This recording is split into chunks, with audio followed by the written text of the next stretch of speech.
Thank you for clicking to this video. আজি আমি এই ভিডিওটোত ক্লাস 7 অৰ ইংলিছৰ লেসন ইন আ ট্ৰেইন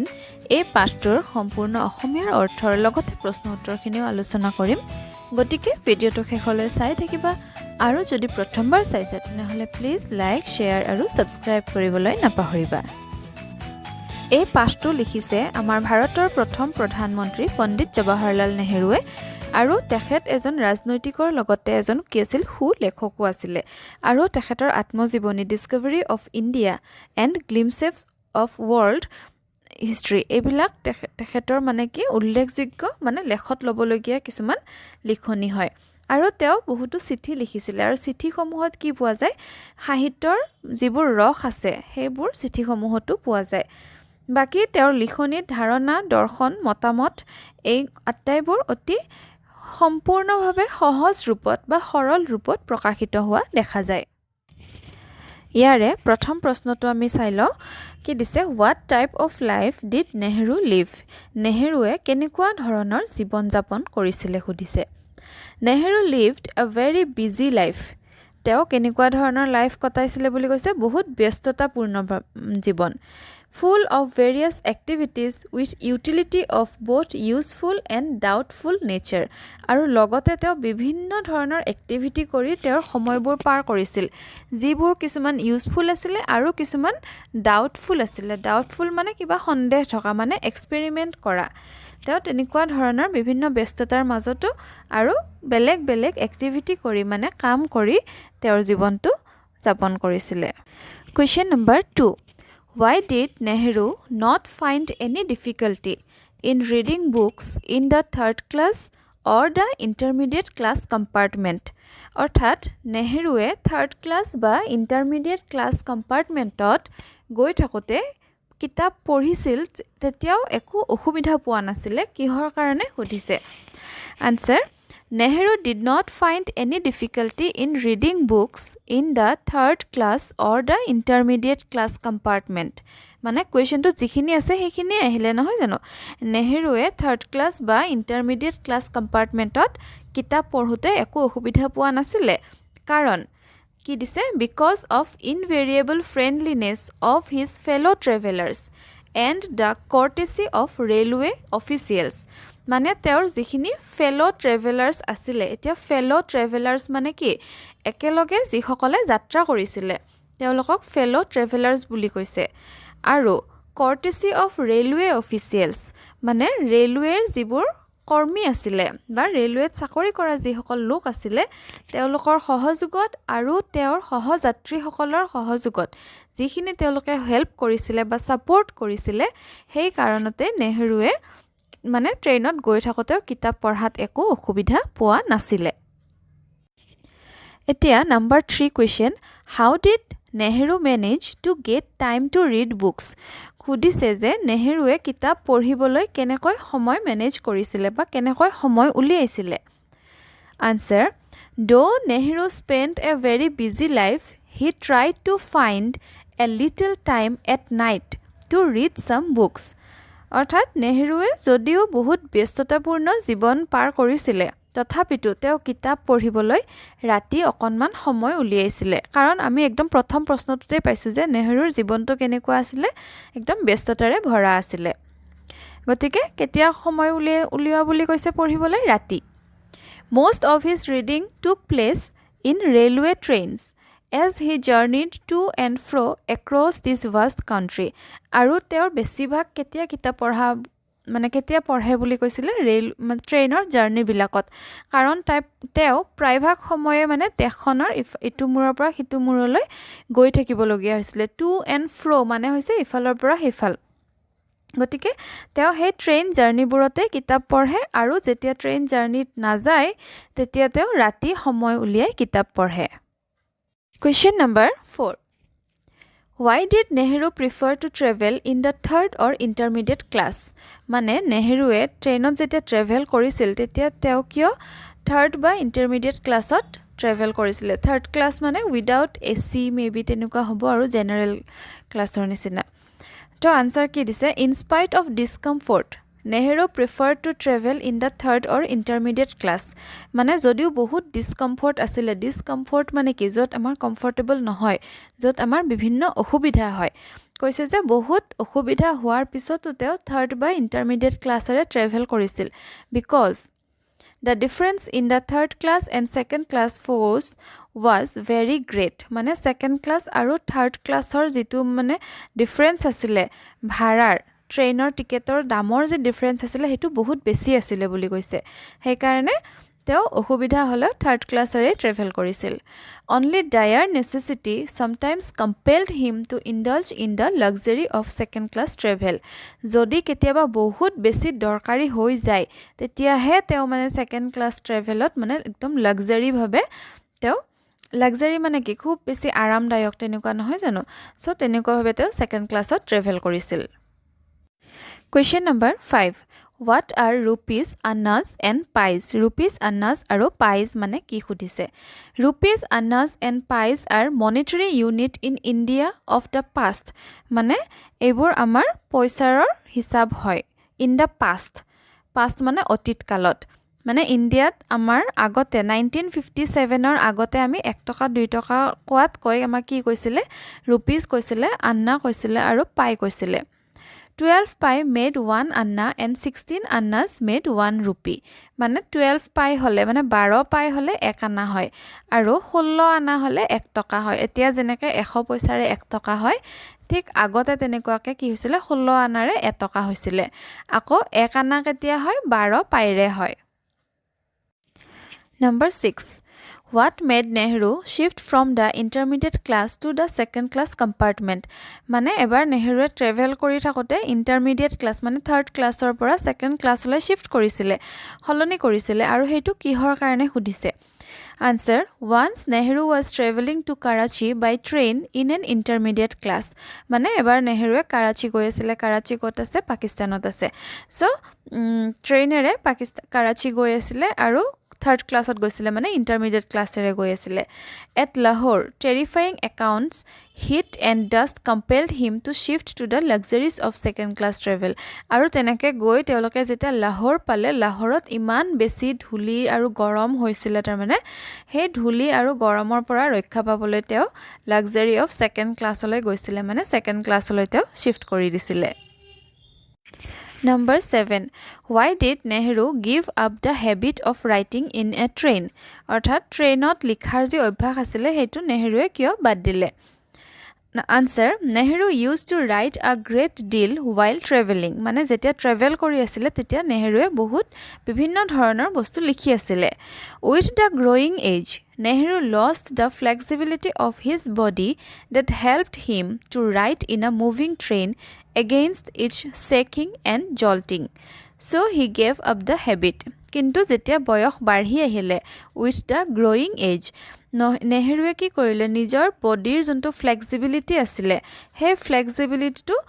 কমি গল লাহে লাহে মানে ট্ৰেইনখন গৈ থাকিলে তো এটা শেক হৈ থাকে না অকমান লৰি থাকে বা জল্ট হৈ থাকে ট্ৰেইনৰ যোনটো মানে ট্ৰেইনখন গৈ থাকিলে আমি গম পাও যেনেকৈ বাছত গৈ থাকিলে আমাৰ অকমান লৰি লৰি গৈ থাকাৰ নিচিনা বা জাৰ্কিং হয় ঠিক তেনেকৈ ট্ৰেইনতো হয় সো যেতিয়া নেকি বয়স হৈ আহিলে তেতিয়া আৰু ট্ৰেইনৰ হে জাৰ্কিং বোৰৰ লগতে লিখিব নোৱাৰা হল বা যিবোৰ শেক হৈ আছিল লৰি আছিল ট্ৰেইনখন গৈ থাকোতে হে তাৰ লগত ফ্লেক্সিবিলিটিটো নোহোৱা হল তাৰ মানে বয়স বাঢ়াৰ লগে লগে সো তেওঁ কি কৰিলে ট্ৰেইনত লিখাটো লাহে লাহে এৰি দিলে Question number 8 Why did Nehru opt for the luxuries of a second class travel on his way to Karachi? মানে কাৰাচিলৈ যেতিয়া গৈছিল তেওঁ কিয় সেকেন্ড ক্লাছটো চুজ কৰিছিল এটো কোৱেশ্চন আমি আগতেও কৰিছো সো ইয়াৰে আনসাৰটো তেনেকুৱাই হ'ব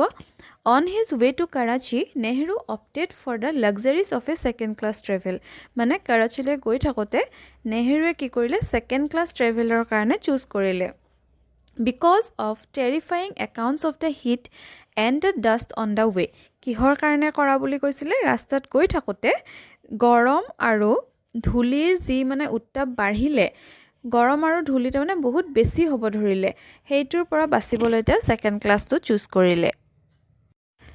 Question number 9. Why was Nehru interested in the book written about Edward Wilson?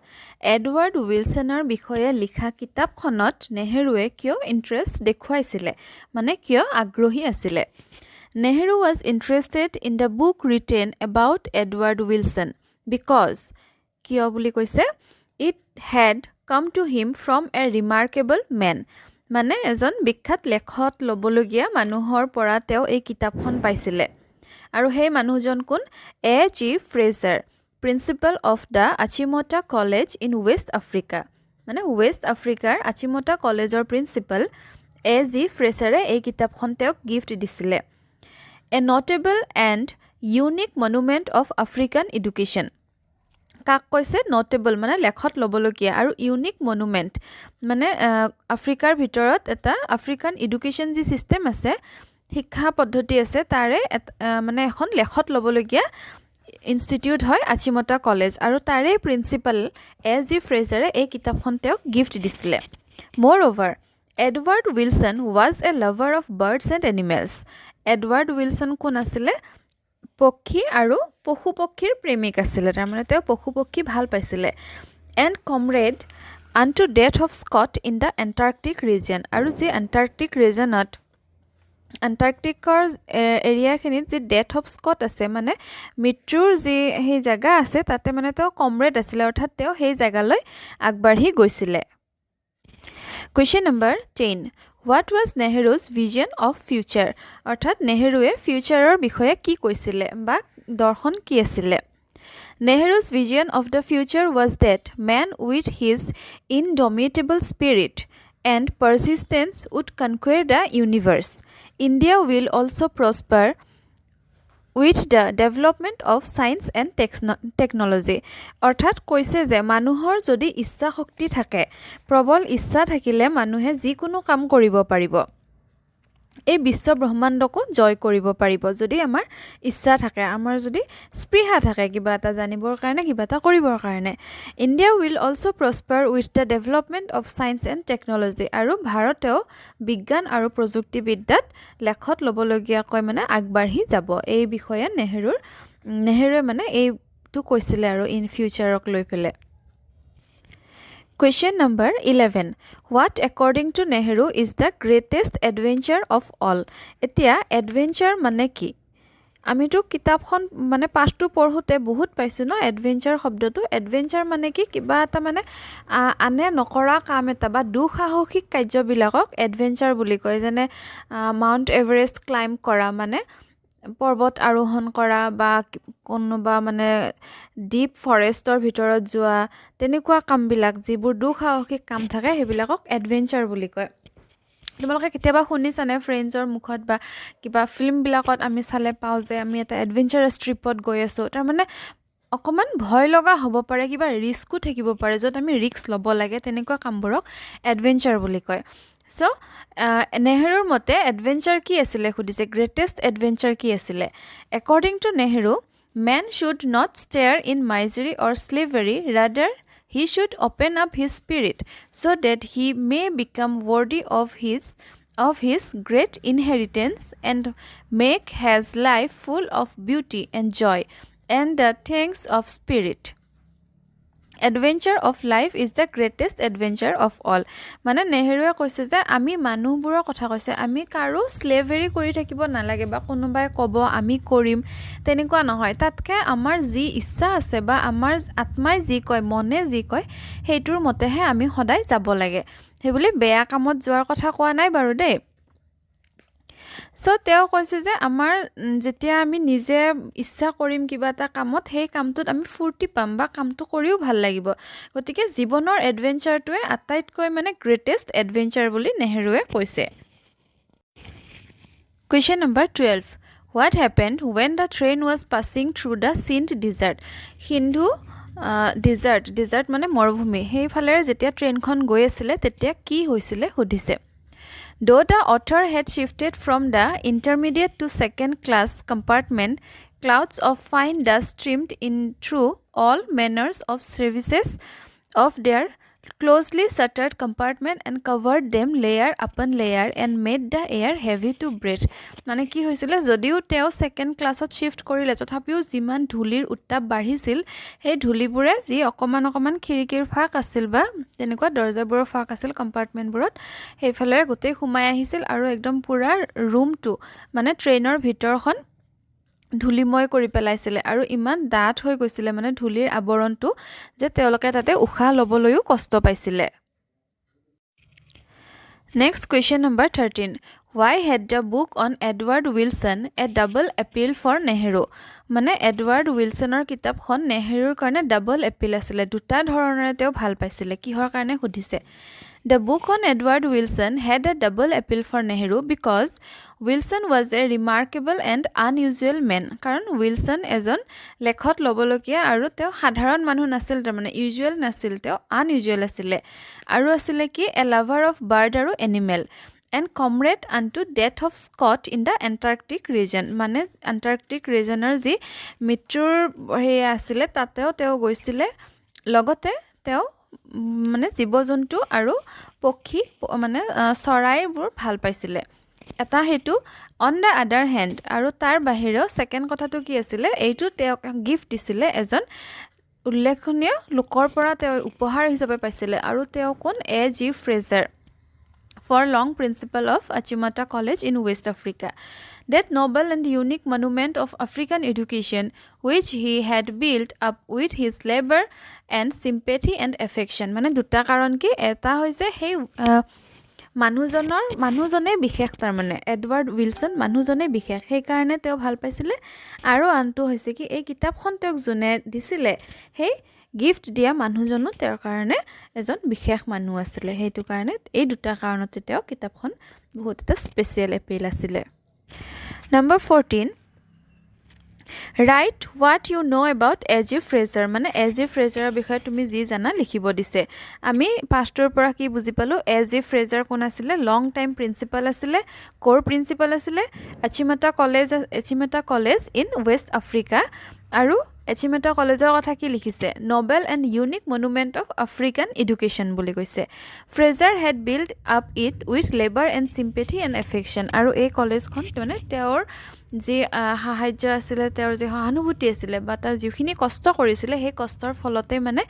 এই কলেজখনে থিতাপি লৈছিল Number 15 question What makes man face misfortune in the Antarctic regions মানে Antarctic regionত গলে মানুহবিলাকৰ কিয় দুৰ্ভাগ্য হয় খুদিছে Antarctic regions are very cold and solitary surrounded by immeasurable expanses of snow and ice where long day follows the long night মানে Antarctic region কি হয় বহুত ঠাণ্ডা হয় আমি সকলোৱে পঢ়িছো ন সমাজ বিজ্ঞানত Antarcticৰ কথা তো Antarcticত গোটেইখন বৰফৰে ঢাকা হয় আৰু ইয়াতে বহুত দীঘলীয়া দিন আৰু বহুত দীঘলীয়া ৰাতি হয় but simply because of the daring that is in man the spirit that will not submit but always seeks to much higher and higher makes man face misfortune in the Antarctic regions as a challenge তথাপিও মানুহে তাতে গৈছে challenge কৰি পিনে গৈছে যে আমি যাম কাৰণ মানুহৰ যি ইচ্ছা আছে যি প্ৰবল মানে কিবা এটা কৰাৰ ইচ্ছা আছে সেই কাৰণে মানুহে Antarctic regionৰ নিচিনা জায়গাটো গৈছে যত দিন ৰাতি বহুত দীঘলীয়া সময়ৰ বাবে হয় তাতে একো নাই অকল বৰফৰে ঢাকা তথাপিও মানুহে তাতে গৈছে কিহৰ কাৰণে কাৰণ এইবোৰ এটা জীৱনৰ এডভেঞ্চাৰ হয় আৰু সেই চ্যালেঞ্জবোৰ বহুত হয় হেতু জায়গাত চ্যালেঞ্জ মানে কি মানে মানুহক আমি তাক চ্যালেঞ্জ কৰা নহয় প্ৰকৃতিৰ লগত চ্যালেঞ্জ কৰা হয় সেই প্ৰকৃতিৰ লগত চ্যালেঞ্জ কৰাটোৱে কি বুলি কৈছে মিসফৰচুন হৈ যায় কেতিয়াবা দুৰ্ভাগ্যবশত কিছুমান কাম হৈ যায় বুলি কৈছে Question number 16 What other things did Nehru learn from the book besides learning about the Antarctic region? মানে কিতাপখনৰ পৰা যিখন কিতাপ A.G. Fraser দিছে সেই কিতাপখনৰ পৰা Antarctic regionৰ বিষয়ে জানাৰ উপৰিও আৰু কি কথা শিকিছে বুলি সুধিছে Besides learning the Antarctic regions, Nehru learned that man has indomitable spirit. a spirit to seek, to find, and not to wield, which makes man face misfortune in the Antarctic region. কৈছে যে সেই কিতাপখন পঢ়ি তেওঁ আণ্টাৰ্কটিকৰ বিষয়ে বহু কথাই শিকিলে তাৰ উপৰিও মানুহৰ মনৰ কথা মানুহৰ যি প্ৰবল ইচ্ছা আছে যে দুঃসাহসিকতা কাম কিছুমান কৰাৰ মানুহৰ যি হেঁপাহ আছে আৰু সেই হেঁপাহেৰে মানুহক যি কোনো কঠোৰ চেষ্টা কৰিবলৈ তাৰমানে প্ৰেৰণা যোগায় সেই কথাটো জৱাহৰলাল নেহৰুৱে এই কিতাপখনৰ পৰা পঢ়ি শিকিছে আৰু কৈছে যে মানুহৰ ইচ্ছা থাকিলে মানুহৰ হেঁপাহ থাকিলে বিশ্ব ব্ৰহ্মাণ্ড জয় কৰিব নোৱাৰাত মানে এই বিশ্বত এই পৃথিৱীত জয় কৰিব নোৱাৰা বা কৰিব নোৱাৰা কাম একো নাই বুলি কৈছে Question number 17 What would people seek in the poles and mountains in future মানে poles বিলাকত pole মানে কি মেৰু উত্তৰ মেৰু দক্ষিণ মেৰু আছে যে তাৰ কথা কৈছে So তাতে আৰু mountains বিলাকত মানে পৰ্বত বিলাকত ভৱিষ্যতে কি হ'ব পাৰে বুলি কৈছে In future a flight to the poles may be a common occurrence and people who are bored and blessed and seeking pleasure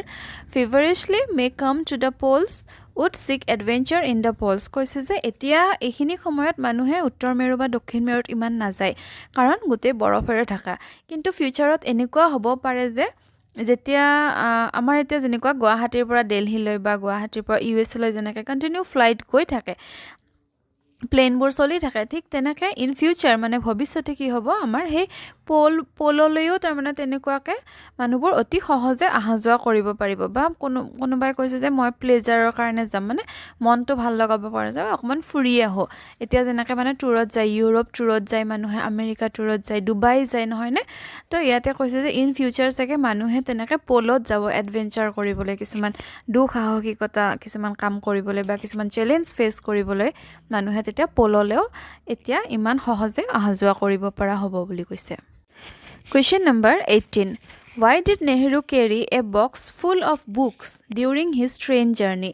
মানে নেহৰুৰ ট্ৰেইন জাৰ্নিত ইমান গাল কিতাপ এটা বাকচ ভৰ্তি কৰি কিতাপ লৈ যায় বুলি কৈছিলে সো কিয় সুধিছে Nehru had a very busy life a life full of different activities মানে নেহৰুৰ জীৱনটো বহুত ব্যস্ততাৰে ভৰা আছিল আৰু বিভিন্ন ধৰণৰ তেওঁ কাম কৰিবলগীয়া হৈছিল